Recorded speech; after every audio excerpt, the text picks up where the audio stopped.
Greetings and salutations, everybody. Welcome to the John Campea Show here on my YouTube channel on this special Sunday edition. I'm, of course, your host, John Campea, and it's Oscar Sunday, guys. Don't forget, a little bit later tonight, I'm just going to live stream myself. Nothing fancy. I'm just going to have my laptop open, and you guys can watch the Oscars with me, and I'm just going to stream it. Now, I'm not going to have the Oscars on my screen. That would be a copyright violation, but I'll just have me. You can have the Oscars up on your TV and your laptop open with me, and we'll chat and talk throughout the Oscars. It'll be a lot of fun. But listen, today I still got 4 topics picked out that you guys sent in to me. Then I'll go over to some live chats as well, and then me and my family are going to go over to Universal Theme Park and enjoy part of the day there before the Oscars start tonight. So, without any further ado, let's jump into it. And the first topic today comes to us from Krishna, who writes, "Hey John, longtime fan and love the channel. Thank you so much, Krishna.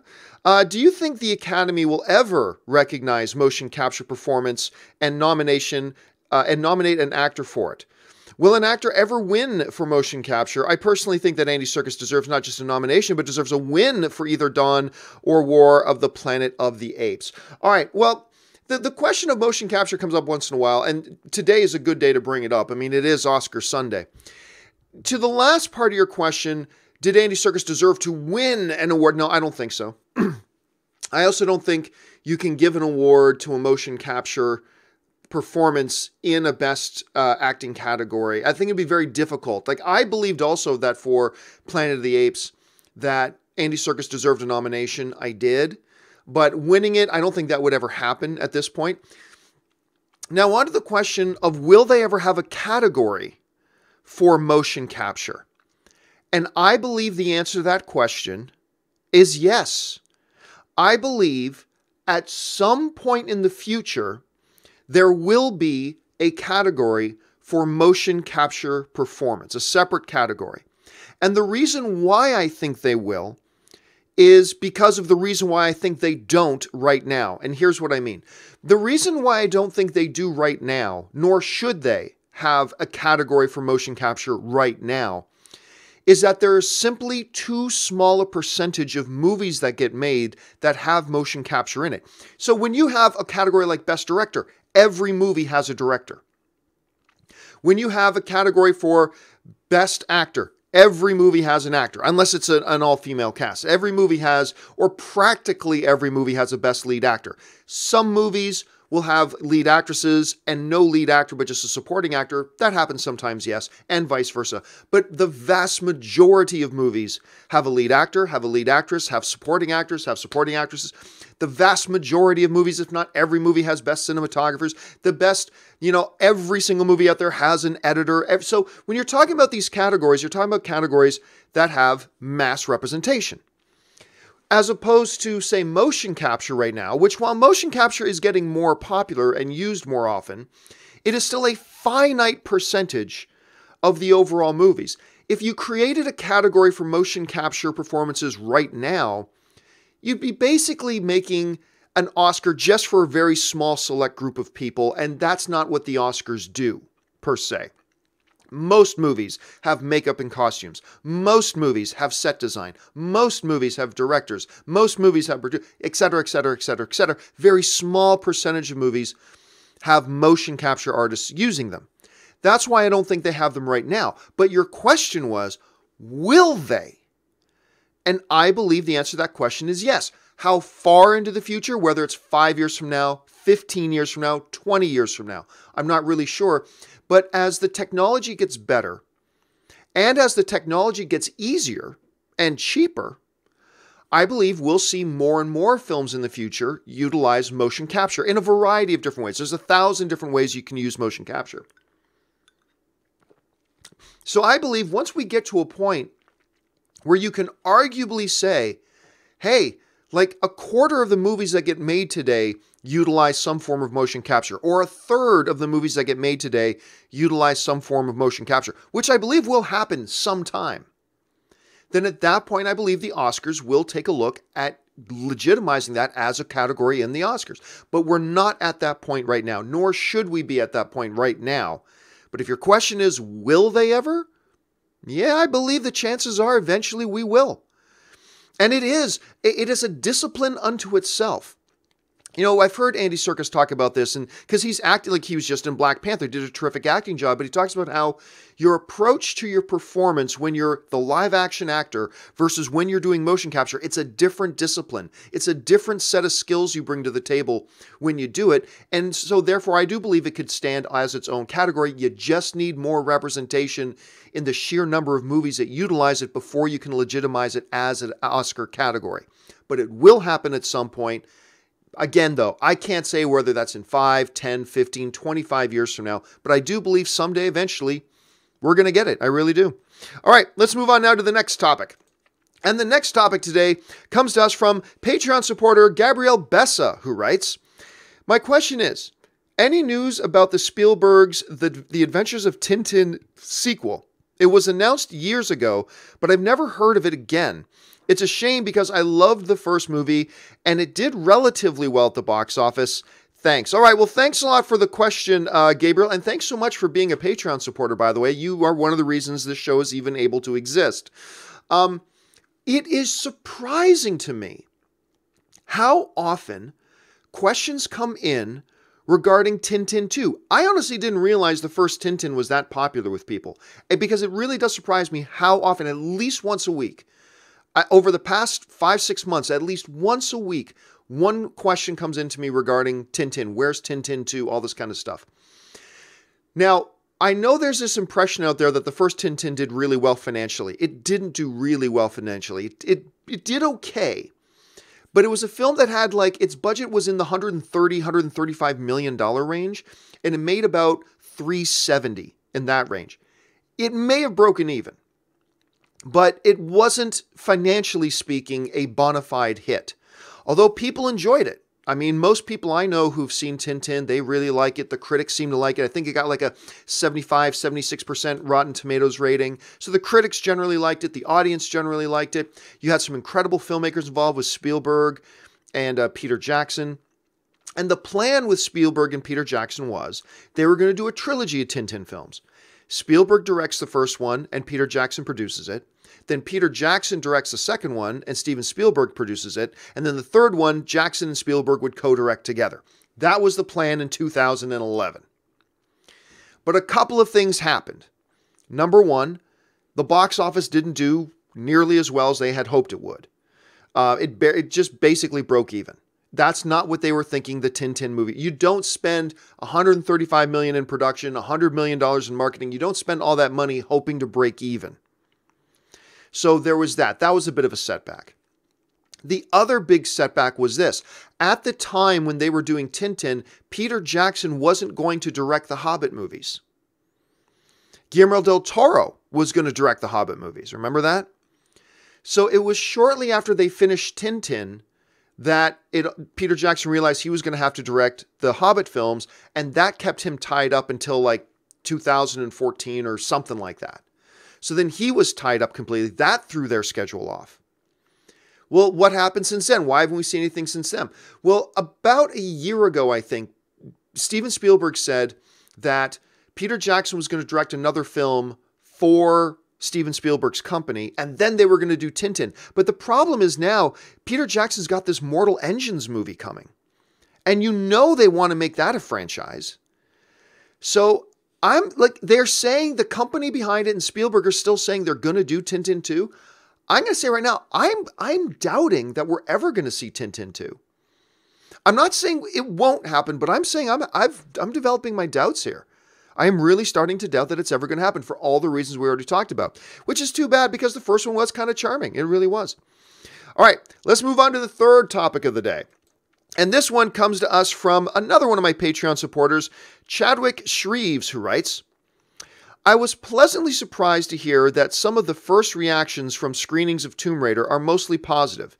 Since the 2013 reboot of the video game is one of my favorites, this left me relieved. However, I'm also afraid that even if there is a lot of positive critic/fan buzz surrounding this movie, the film will still flop due to the stigma surrounding video game movies. Well, here's the thing.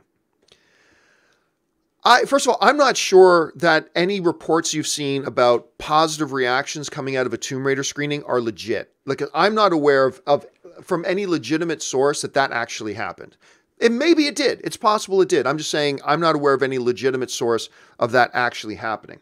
But let's, for a moment, for the sake of argument, assume that it did. Let's assume that there was an advanced test screening, which there were, and that a legit report came out saying that the reactions were positive.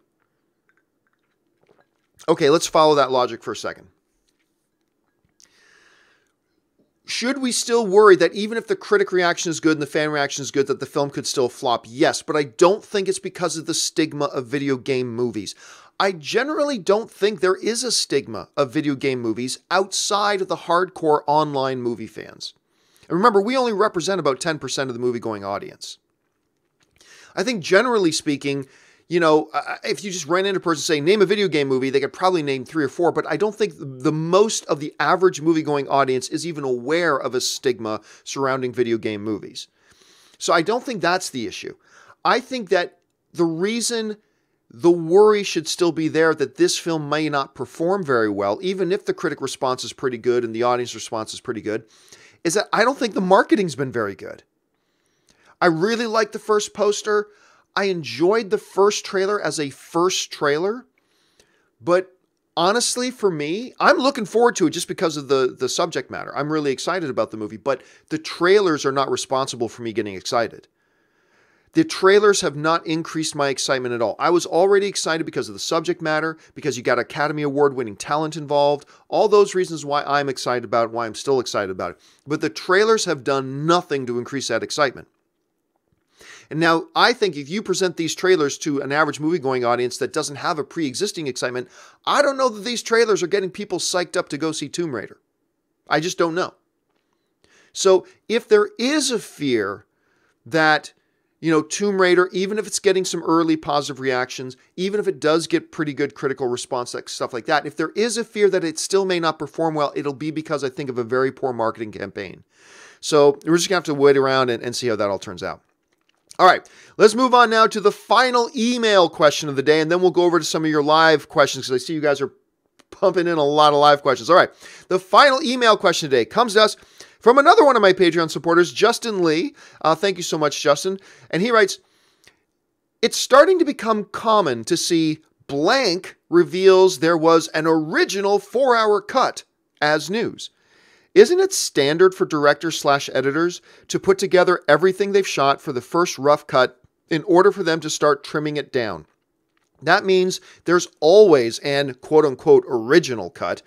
What do you think about sites using this as breaking news, like using reshoots as news, as fans fans demanding these cuts? All right, thanks a lot for the question, Justin, or Justine, I think that said. You're right. You're right. Generally speaking, and this is not true of everybody, there are exceptions to this, absolutely, but generally speaking, the first rough cut, the first edit, what some people call the assembly cut, is often using almost everything they've got. It doesn't use everything they've ever shot, but some people might not. But they put in, it's just your first thing. That's your starting point. And then you start to edit and cut it down and get it down to your actual working cut, okay? So you're right. That is what happens, I think, in like 80% of the movies that get made. So that's true. You're right. But sometimes what happens is that a director does come down to what some people call the presentation cut, what they cut down to, okay, this is now the cut. I'm going to show the studio and say, this is the movie, right? Sometimes what happens is that they do get down to that cut and they present it to the studio or their executive producers or whatever. And sometimes the producers then go, no, we want it cut even more, or we want a couple of changes made or whatever. And then you get up with an even shorter cut. In those cases, I completely think those are legit news stories. So, for example, if, Director X has movie Y, and he puts it out and everybody liked it, and it was a 2-hour movie. But then you find out that movie Y, the director, his original presentation cut, his original, what he thought was his finished version, was actually 2 hours and 20 minutes long. There was an additional 20 minutes in there that was supposed to be, that he originally envisioned actually having in the film. That is a legit news story. I think that's legit. And for situations like that, I think it's totally reasonable for news websites and things like that to run that as a story. However, when we hear that Rian Johnson had a 4-hour cut of The Last Jedi, well, that was never his intention. He was never intending to release a 4-hour movie. It's just that he puts together the assembly cut, it comes together, there it is, it's 4 hours, now we start winning it away. That's really not so much a legit story. But there are examples of directors getting down to what they thought was going to be their final thing, and then they're ready to go. So sometimes it's legit, sometimes it's not legit. It's a really good observation, Justine. Thanks for bringing that up. All right. With that out of the way, it's time for us to go over to the live questions. You guys have already been busy firing in live questions in here. We're going to get to those now, and we're going to start off the live questions with, who sent in the first one here? The first one comes to us from Cal N, who writes, love what you do. Keep it filthy. Thank you so much, Cal. Oscar night, baby. Bigger/better fitting story. Daniel Day-Lewis wins the Oscar in his final movie, or Gary Oldman wins his first Oscar. Oh my goodness. Okay, those are both great stories, right? I mean, because I think it's pretty much accepted right now that Gary Oldman is probably the best actor to not have an Oscar on his mantle right now. I think it's pretty much commonly accepted. The best actor in the world right now who doesn't have an Oscar on his mantle may very well be Gary Oldman. The story of him winning his first Academy Award for an outstanding performance in Darkest Hour would be a great story. However, I think I will go with the better story being Daniel Day-Lewis in his final at-bat. There's something magic in sports, like this great baseball legend, he's about to retire, and it's his final at-bat, and cracks one out of the park in his final at-bat. Daniel Day-Lewis, apparently, for those of you who may not remember, Daniel Day-Lewis, his representation has said Phantom Thread is his last movie. I contend the greatest actor of all time, Daniel Day-Lewis. They're saying that this is going to be his last film. Now, whether that ends up being true or not, we'll have to wait a few years to find out. But if this is indeed his final film, and he steps up to plate and knocks one out of the park in his final at-bat, and believe you me, if he wins, it's not a sympathy win. If you saw Phantom Thread, and I know a lot of you didn't, if you saw Phantom Thread, you know that Daniel Day-Lewis crushes that movie. Like, he crushes that performance. There's going to be some people who maybe would vote for Gary Oldman. They'll complain and say, oh, they only gave it to Daniel Day-Lewis because it was... No. If he wins it, and I think Gary Oldman will, but if Daniel Day-Lewis wins it, it's an earned win. It is. I would vote for Gary Oldman, but it's so close that I have no problem if Daniel Day-Lewis wins. And if he wins, he's going to win it because he won it, because he's the best actor in the world. So my personal vote this year goes to Gary Oldman, but the better story, I believe, would be Daniel Day-Lewis winning that award on his final at-bat. I think that's just a terrific send-off to a great career. It would be a great story. But the Gary Oldman winning his first is also a great story. Anthony writes, hey, John, thoughts on the plot hole that Luke's plan to rescue Han in Episode 6 didn't make any sense. It has surged a controversy all around Twitter. Yeah, and it's a dumb controversy because there is no plot hole to Luke's plan. Look, even as a child who watched Return of the Jedi, I knew that Luke's plan revolved around the idea that they needed to get Jabba out of the palace, that the palace was far too guarded. He had far too many men there. It was far too confined to space. There could be lots of traps being sealed in, all that kind of stuff. Even as a child watching Return of the Jedi, I knew that Luke's plan had to be to get everybody out of Jabba's palace. Through recon, remember they sent Lando ahead of time. Through recon, they realized that what Jabba likes to do with his high-valued prisoners is throw them into the Sarlacc pit. So he knew that's what they would do. Sent in Leia. And hey, if Leia's plan, if the Leia part worked, it's a double-layered plan. If Leia was actually able to get Han out, great. Then all they got to do is later get 3PO and R2, and they probably already had an escape plan for R2. Remember, R2's a sentient being. It's not like a frozen Han hanging on the wall who can't get himself out. R2 probably already had an escape plan if Leia's plan, part of the plan, worked. And if it didn't work, no problem. Luke comes in, they trick Jabba into taking them out of the palace, at which point he can execute the next part of his plan. To me, it's simple. I don't know why anybody... I seriously don't understand why anybody takes this controversy even remotely seriously. It's a simple plan that worked. It had 2 stages to it. It had a primary way of getting the plan to work, and it had a secondary backup. And the primary way didn't work. They went to the backup, got Jabba out of the palace, was able to take out his men outside of the palace, outside of the confined walls, away from the majority of Jabba's forces. And it worked. I honestly do not understand why there's a controversy about this whatsoever. And hey, Star Wars has had plot holes. I ain't saying Star Wars ain't never had plot holes. It's had plot holes. But that wasn't one of them. That clearly was not one of them. I invite anybody who works at Nerdist, who works wherever, who wants to have an open debate about that issue. I would willingly, openly invite that debate. Because to me, it's clear. It's clear. And it makes total sense. To me, you have to do more work to find a plot hole in that particular scene. Then you have to do, the clear answer is, no, it was obvious. It was a 2-stage plan. Try to get Han out this way. If that doesn't work, do it this, and you got to get Jabba out of the palace. It's not that hard to figure out. So anyway, that's just the way I see it. All right, next question.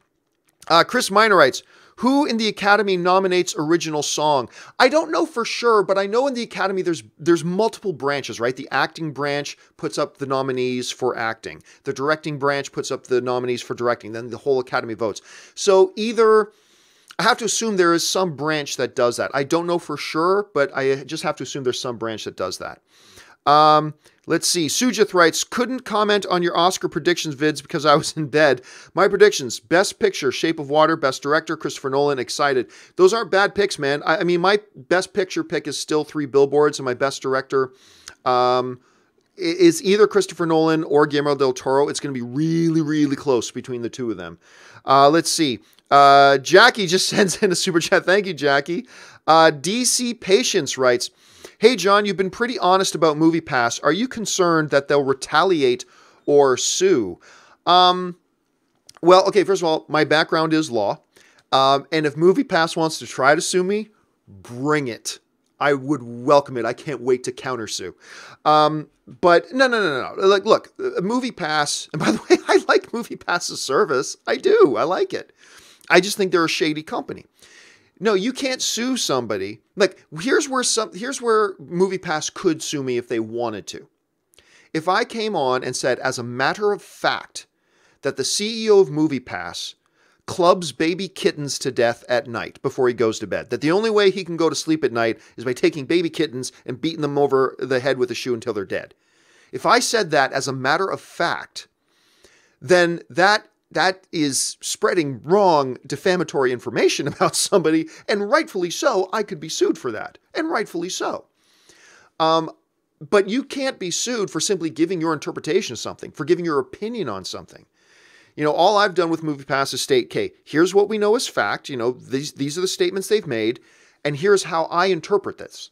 And here's why I don't like this. And here's why I look at this situation and I find it to be a shady situation. You can't sue somebody over that, or else nobody could ever give an opinion. If you could sue somebody over that, anybody giving a negative opinion or a negative review to a movie, a studio could sue that person.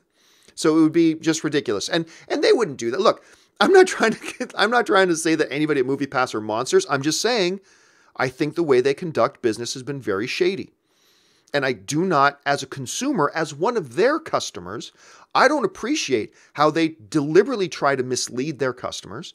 I don't like how, you know, putting out these facts and numbers, trying to give a certain impression when really the reality of the numbers were something very different. I don't appreciate that. And I'm going to point those things out and give my opinion on it.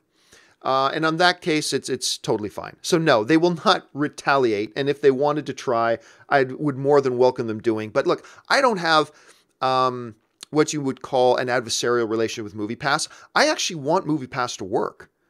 I'm cheering for them. But in order for them to work long term, I'm also, like in my last video I talked about, I need them to make some changes. And I hope they do make those changes. And I hope that making those changes, they can succeed because it's a great model in principle for film fans and for the film industry as a whole if they make some changes. But I will continue to criticize them for practices that I consider to be shady. So until that changes, that's the way it's going to be. Good question, though. Sujith writes, hoping Dunkirk gets original score and Baby Driver sweeps sound and editing. Look, I'm looking at Baby Driver actually for editing. I think a lot of people are sleeping on Baby Driver for editing. I think there's a lot of people who are going to look at Baby Driver and go, that is one hell of an edited movie. The way that movie is edited together is breathtaking. But we'll see. We're going to know in just a few hours, Sujith. Next one comes to us from Anthony, who writes, Star Wars is creatively struggling, in my opinion. Upon rewatch, Rogue One was barely watchable and bland. Oh, you're wrong. I mean, you're entitled to your opinion. It's all subjective, but I think you are dead wrong on that. The more I watch Rogue One, the more I appreciate it. I think it's a really well-made movie. But hey, you're entitled to your opinion. Wooden characters and jokes which barely land, I think they landed for me. When a follow-up to a film has a drop-off of over 700 million, like The Last Jedi, there's a problem. Okay, Anthony, that's laughable. That statement is laughable. All right. Now, if you want to say what is not laughable is if you didn't like The Last Jedi, that's not laughable. That's your opinion. Totally legit. If you want to say, I didn't like this, this, and this about The Last Jedi, nothing wrong with that. You're totally entitled to that. All film is subjective. You've got your opinion. I've got mine. Yours is neither better or worse or more valuable or less valuable than mine. There's nothing wrong with that. However, where I do just slap my hand into my face and want to laugh hysterically at people is when they try to suggest that financially The Last Jedi was some sort of failure or is in any way any kind of a failure at all. First of all, I've been saying for 2 years, before this movie ever came out, I've been saying The Last Jedi cannot make as much money as The Force Awakens. It can't. There was a special set of circumstances surrounding The Force Awakens that coalesced into it being one of the biggest films of all time, breaking opening weekend box office, blah, blah, blah. Said a lot of those circumstances don't exist anymore. And if you remember, about 2 months before the movie came out, I said, I think Last Jedi is going to come in around 1.5 billion. Ended up coming at 1.33, so I was a little off, but not by too much. Comes in at 1.33. But anybody who tries to look at that number, now you can criticize it for any other reason you want, and that's totally legit. But I do nothing but laugh at people who try to point to the financial results of The Last Jedi as a failure. It's nonsense. The Last Jedi was the #1 box office movie of 2017 of any film. It was the #1 film of the year.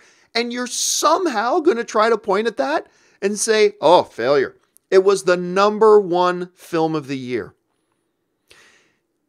In the United States, in the biggest movie market in the world, North American movie market, The Last Jedi, only 5 other films in cinematic history have made more money than The Last Jedi.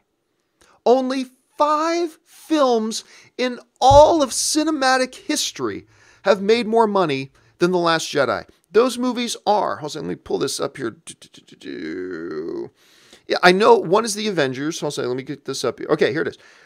Avengers, Jurassic World, Titanic, Avatar, and Star Wars The Force Awakens. Only 5 films in history have made more than The Last Jedi.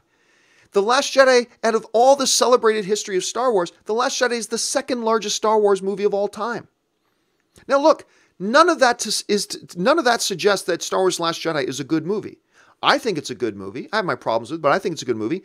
And if you don't, that's fine. There's nothing wrong with that. You can have a negative opinion about it. I can. But where I laugh at people, just straight up laugh at them, is any kind of suggestion that that the #1 box office film of the year, the #2 biggest Star Wars movie of all time, the film that only has 5 others, in the United States, only 5 other films in history have ever made more money than it. In history. Trying to use that as a way to prop up your argument that you don't like The Last Jedi, that part's laughable. And you don't need it. You're allowed to just say you don't like it, and there's nothing wrong with that. And you're allowed to say, this is my problem with it, and this problem, this problem, this problem. That's all legit. But trying to use the financial results of the biggest film of the year, the most successful film of the year, of the #6 all time in the United States of all time, trying to use that as a point of argument as to the failure of The Last Jedi, that part's laughable. And you don't need it. You don't need it for your argument because your argument is based on your opinion and that's as legitimate as you need it to be. So anyway, yeah, please never, ever, ever let anybody try to use the financial results of The Last Jedi as a part of their argument. Just stop them right there and say, look, you're just going to make yourself look silly trying to use the financial part as your argument. So just stop. You don't need that in your argument. You are allowed to express your opinion, and that's as legitimate as you need it to be. So just talk about why you don't like The Last Jedi, and that's fine, but leave the financial part out of it, because that's just laughable. Okay. Curtis Lopez writes, have you seen Seeking a Friend for the End of the World, the one with Steve Carell and Keira Knightley as well? With Steve Carell and Keira Knightley, highly underrated and my favorite of 2012. It was a very good movie. If you go back to some of the shows I did around that time, I really enjoyed that film. For a couple, one, I'm a huge Steve Carell fan. I'm also a big Keira Knightley fan. That woman is very underrated.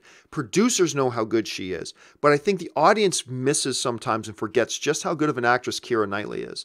She's a fabulous performer, and I thought it was a really sweet movie. And you're right, it didn't get a lot of attention. I think the people who did see it recognized how good it was, but not a lot of people did. So I don't think it's underrated. I think it was underappreciated. Underrated as in the people who saw it knew how good it was. Underappreciated in the sense not enough people went to give it a shot. I think that's the bigger thing. Okay, and Anthony writes, first poster for Infinity War should recreate the cover for the Infinity Gauntlet comic. No, I don't think so. Thanos with Gauntlet in the center with rays of the stones going around. No, better than floating heads photoshopped terribly, in my opinion. No, I disagree, because that poster will do nothing for the average movie-going audiences. I mean, if you just wanted to make a poster to appeal to people who are very familiar with the comics in that particular story run, then yes, that would be a great poster. But for the average movie-going audience, I think the meaning of it will be lost on a lot of the audience, and therefore that won't be much. Not to mention the character of Thanos is somebody that the average movie-going audience has only seen glimpses of. So he's not your biggest draw for this movie. So I don't think that would work for an initial poster. Maybe one of the variants, maybe a variant poster of that could be pretty cool. But as far as your first poster goes, no, you can't make that your first poster. I don't think so anyway, in my opinion. Ben Heyusa writes, so I've just read that on May 2nd will mark 10 years of Robert Downey Jr. as Tony Stark / Iron Man. Hard to believe that it's been that long, but it doesn't feel like it. Yeah, so as we've been known, though, the MCU has been celebrating its 10th anniversary. They recently had all those... they had the big group picture. They did a bunch of stuff. I mean, but it is really weird to believe, right? That the MCU is turning 10. Much like The Dark Knight is a decade old. I mean, it is crazy, but it's been that long. It's taken them a long time to get to this point, and they've navigated it beautifully. It's wonderful to see the type of success that they and the comic book genre as a whole has been able to enjoy. All right. Alexander Olafson writes, just saw The Greatest Showman. Oops, I lost Alexander. Where did he go? Wow, you guys have sent in a lot of questions. Okay, just so you guys know, any questions I don't get around to, I will answer in a supplemental video, okay? Just so you know, any questions I don't get around to, I will do in a supplemental video. Okay, just saw The Greatest Showman. I cried and I laughed. I had such a fun and beautiful movie. Hope it gets an Oscar tonight for its music. Yeah, I think the only chance it has for an Oscar tonight is for Best Song for This Is Me. I believe This Is Me should win the award.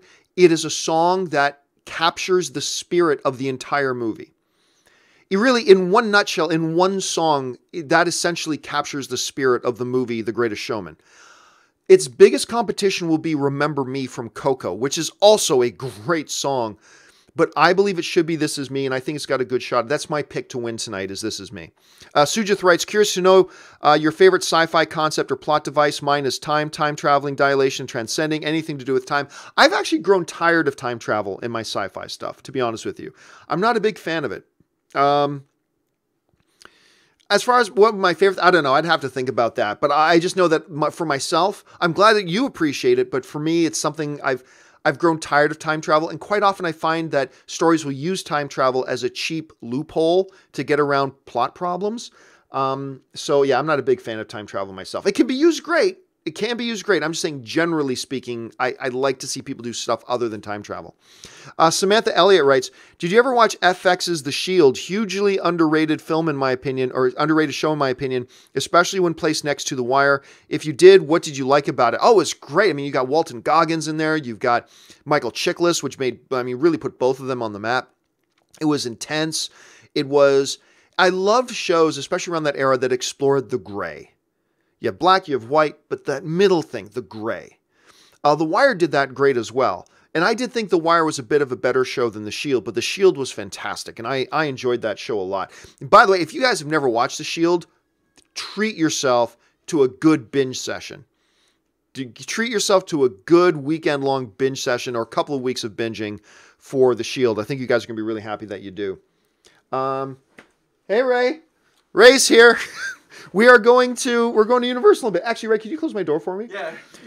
Ray and my mother-in-law and my sister-in-law apparently just got here, so they're going to be waiting for us to leave and go to Universal Park, so I'm excited. But yes, absolutely, go ahead, binge The Shield, enjoy yourself, treat yourself, have a good time. All right, let's see. Let's move on to the next question here. What is the next question? The next question comes to us from Matt Thornton, who writes, should there be a category for best voice acting? No, I don't think so. I don't think so. Like somebody who does like a day or two in a sound booth just to record things on a page and they're not actually giving anything of their performance to it, I'm not in support. Now, I'm supporting other organizations or are organizing specific awards for voice acting with other organizations, but not at the Academy Awards. I just don't see that for the Academy Awards. Okay, next one. Chris Warden writes, just binged season 1 of Peaky Blinders. I'm hooked. You know what? I tried Peaky Blinders. I tried. I really did. Because I had a couple of my buddies tell me, John, check out Peaky Blinders. And I watched the first 3 episodes, and I just found it took a lot of effort just to get through the first 3 episodes. And so I ditched it. But a lot of my friends really love that show. So you're in good company, Chris. I'm one of the exceptions. I couldn't get into Peaky Blinders. I tried really hard, though. All right, let's try this next one. This next one comes to us from Matthew Carrera, who writes, I saw Game Night last night, and I feel that movie makes me more confident in the directors for Flashpoint because they killed it with comedy, character relations, and I think the action set pieces were well shot. Your thoughts? Okay, so I talked about this a little while ago, and here's where I'm coming from with Game Night. I'm split because on the one hand, and for those of you who don't know, the guys who directed Game Night, their first film that they directed was the abysmally horrible film Vacation with Ed Helms. That was just terrible. But they did Game Night, and these guys are now going to do Flashpoint for the DCEU. Game Night gave me hope on one side because they nailed the comedy. They did. I enjoyed Game Night so much more than Vacation. I had a good time watching Game Night because of its fun, its humor, its chemistry. They did that great. And one of the things I think the DC has done very well is I think Ezra Miller is a great Flash. I really do. I like his incarnation of Flash. It's a little bit different than any other Flash we've seen, but I've really enjoyed it. He was really funny and fun in Justice League. I enjoyed him very much in Justice League. So you know there's going to be humor in Flashpoint. I have now a lot more confidence that the humor in Flashpoint will work because of Game Night.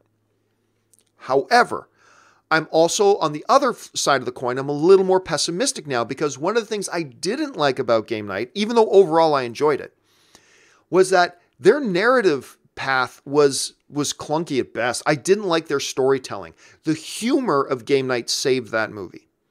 The humor, and they crushed the humor. It makes it an enjoyable film. I recommend people go see it. I think you'll have a good time.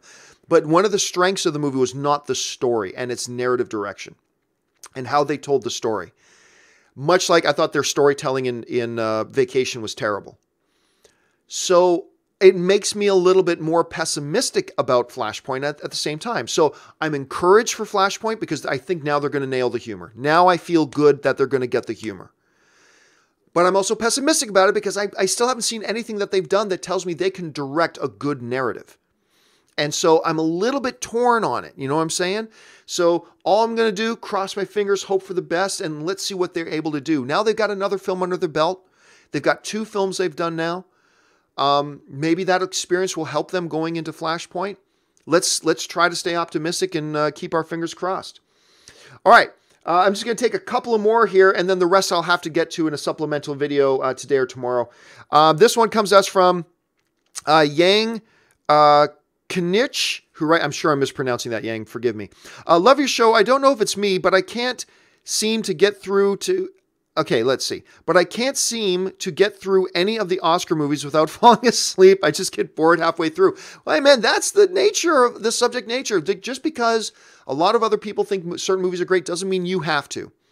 And if those movies don't work for you, and those movies can't keep your attention, and those movies can't keep you awake, that sucks, man. That sucks, but it's not your problem. You're an audience member. And if it works for you, it works for you. If it doesn't work for you, it doesn't work for you.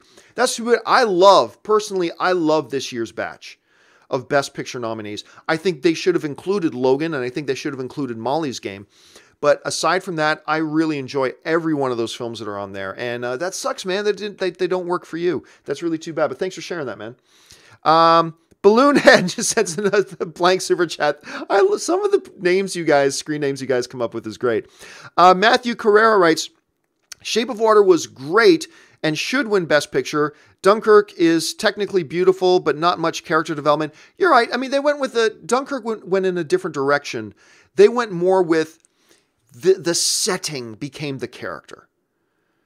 The context and the overall story became the character. You're right. It doesn't do a lot of character development, but that's a choice that they made. It's not like they were trying to do character development. They made the setting the character, which is really original for them to do. And I loved it. I loved Shape of Water, but I still think Three Billboards was a better film than Shape of Water. If you want to talk about character, you want to talk getting into real deep human experience, you want to talk about all that kind of stuff, my vote would still go to Three Billboards. So, but I will have no complaints. If Shape of Water wins Best Picture, you won't hear a single complaint from me because that movie's fantastic as well. All right. Shankar writes, Hi, John. It bugs me when movies cast Korean/Vietnamese/ Kelly Marie Tran actors, tag them as Asian, and think it will do well in China. Thoughts? No idea. I'm not an expert on the Chinese box office. I don't know if it does work or doesn't work in China.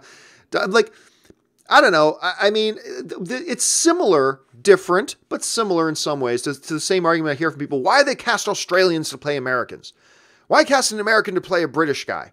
Why cast a Swedish actor to play an Englishman? Like, so I hear that a lot too. I don't really have a firm opinion on that. To me, an actor is an actor playing somebody who they're not.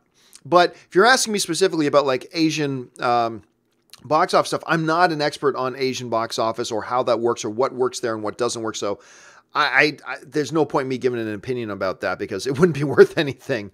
Xiaxi Z writes, Hey, John, every movie is subjective, but any classic movies that you think are overrated? For me, it's Breakfast at Tiffany's. I hate Hepburn's acting in it. Oh, I love Breakfast at Tiffany's. I love Breakfast at Tiffany's. I really do. So, but hey, that's film being subjective. For me, it's the Orson Welles classic Rosebud. Why am I forgetting it? Citizen Kane. Now, don't get me wrong. I like Citizen Kane. I like Citizen Kane very much. But there are a lot of people out there who put Citizen Kane in the top 1, 2, or 3 best movies of all time, and I don't have it up there. It's a great movie, but I think it gets a little bit overpraised. And obviously, the other one to me is, of course, the original Blade Runner. I just don't like the original Blade Runner. I know I'm totally alone in that, and that's why I think it's overrated, but that's the one for me. All right, last question of the day, and this one comes to us from Chris Scorpio, who writes, Does the weekend box office calculate only the weekend and not the weekday amount as well? Box Office Mojo seems to not count for the weekdays. Yeah, weekend box office is the weekend box office. That includes the late Thursday night shows, Friday, Saturday, and Sunday. So it counts as a 3-day weekend. The evening Thursday shows counts as counts as Friday. So it's the 3-day weekend, Friday, Saturday, Sunday. That's what it counts. It doesn't count the rest of the week. You can look at the stats on Box Office Mojo and see what it made during the week. Those stats are available as well. But the weekend numbers are the weekend numbers. So there's that.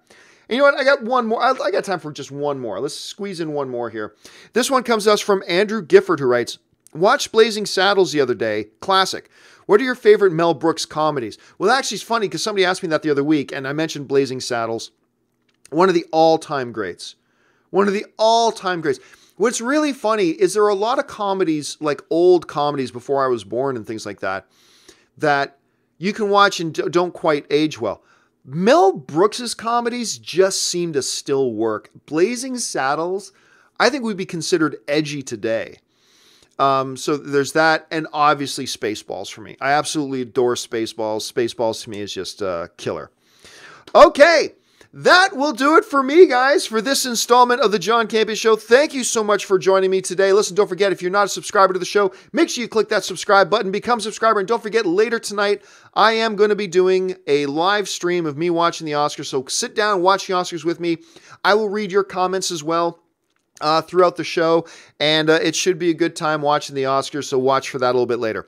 All right, guys, I'm going to go off to Universal Theme Park with my family, have a good morning and afternoon with them there before coming back to watch the Oscars. So you guys have a good day. I will talk to you guys later. My name's John Campea, and until my next video, bye-bye.